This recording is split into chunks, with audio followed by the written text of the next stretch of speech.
Hi friends, Right Careers welcomes you to another brand new video for this week. This is Yes Sudarshan, your career coach. This week is very special for all of us who are watching this video.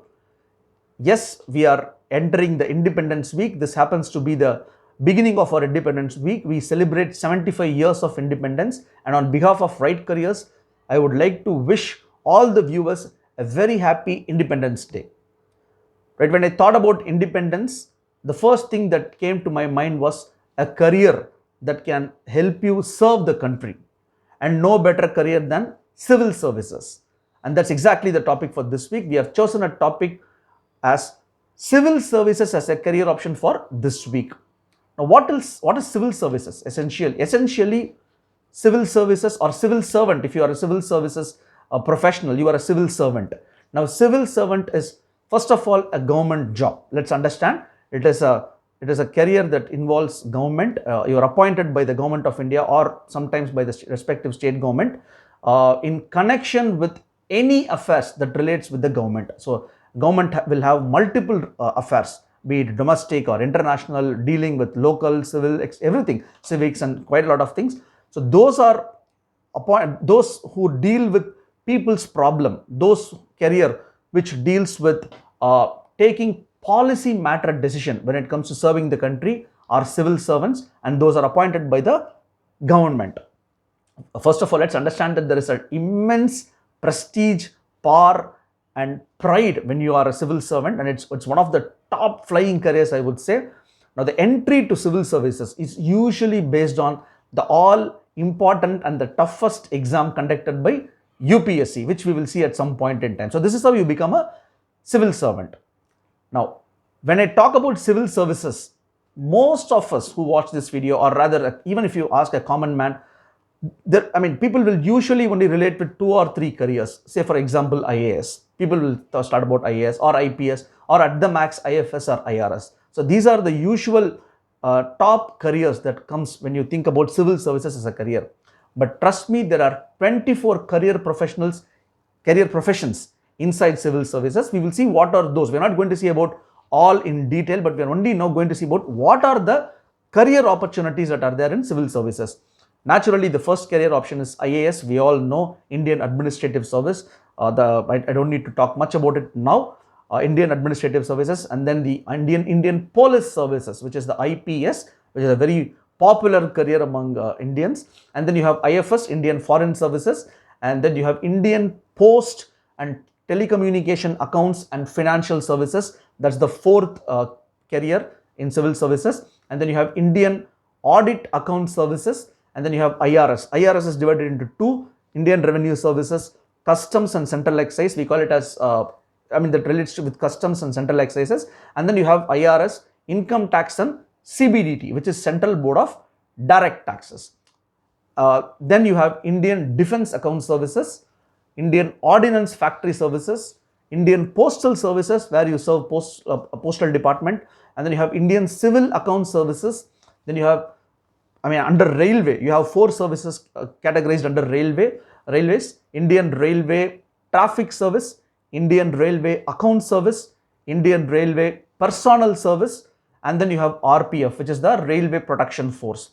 Then you have Indian Defense Estate Services, Indian Information Services, IAS we call, and then Indian Trade Service, ITS, Armed Forces Civil Headquarters Service, and then you have the Union Territory Services, which is Puducherry Civil Service, Puducherry Police Service, and then you have Delhi, Andaman and Nicobar, Lakshadweep, Diu Daman, Nagar Haveli, J&K, and recently formed Ladakh Civil Service. Similarly, you have Delhi, Andaman and Nicobar, Lakshadweep, Diu Daman, J&K, Ladakh, Dadra, Nagar Haveli, Police Service. So these are the 24 services that are there under civil services. You may wish to choose any service that you want. Usually it's done on the meritorious way, which I will tell you when we move forward.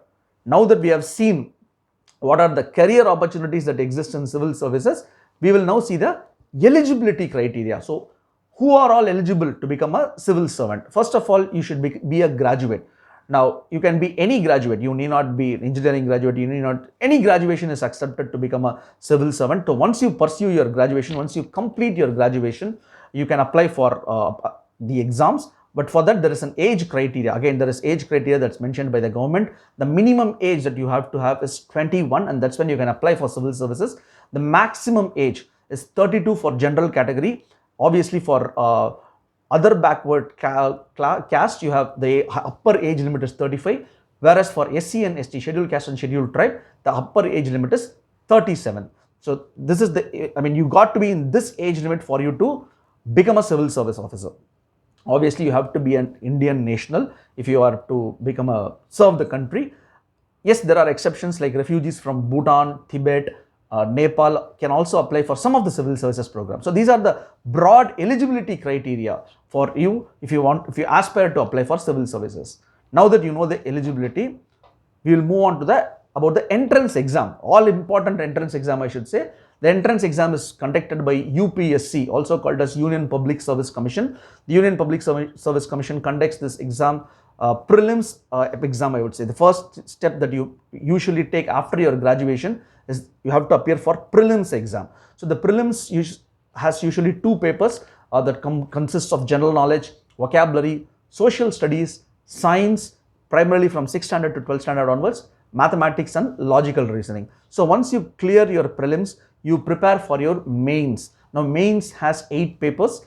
Usually it has some compulsory papers, and it also has some optional papers which you can choose. So once you clear your prelims, you then appear for mains. Once you clear your mains, you then appear for a formal interview. So once you clear the interview, you are chosen as an officer and you will be deputed by the government of India in the areas that either you choose or they post. So that's how this entire, civil service career map works.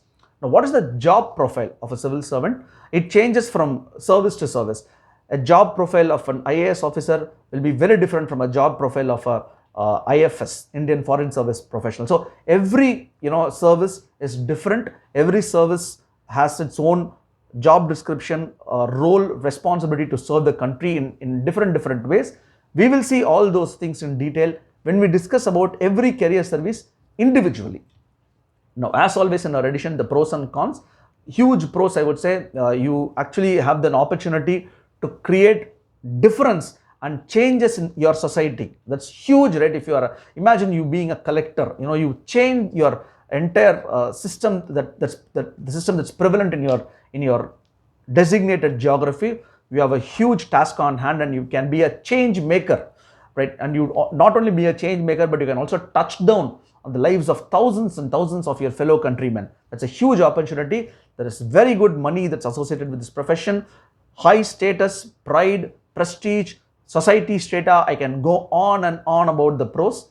Very few cons, I would say. Yes, because you touch down the walks of many people, you will always be under constant pressure to solve the problems. So you have, this is a high octane job, I would say. So you have to be prepared for that. Definitely this is a transferable profile. We all know how officers get transferred suddenly. You get to see in newspapers, suddenly officers get transferred. So it is a transferable job for sure, which means your personal life can also take a hit. But for these things, if you really want to make a huge difference in the society and the country that we all live in, civil services is the best option, I would say, and I would give a huge thumbs up for this career. And in case you wish to know more about how to get into civil services, where to study for prelims or mains, do get in touch with us. We can help you out in terms of identifying your suitability to get into this career, right? So on this note, I would like to conclude, and do subscribe to my YouTube channel, which is www.youtube.com/writecareers. And in case you have any clarifications, do write in feedback. And until next week with another brand new video, take care, stay safe, have a great week. Thank you.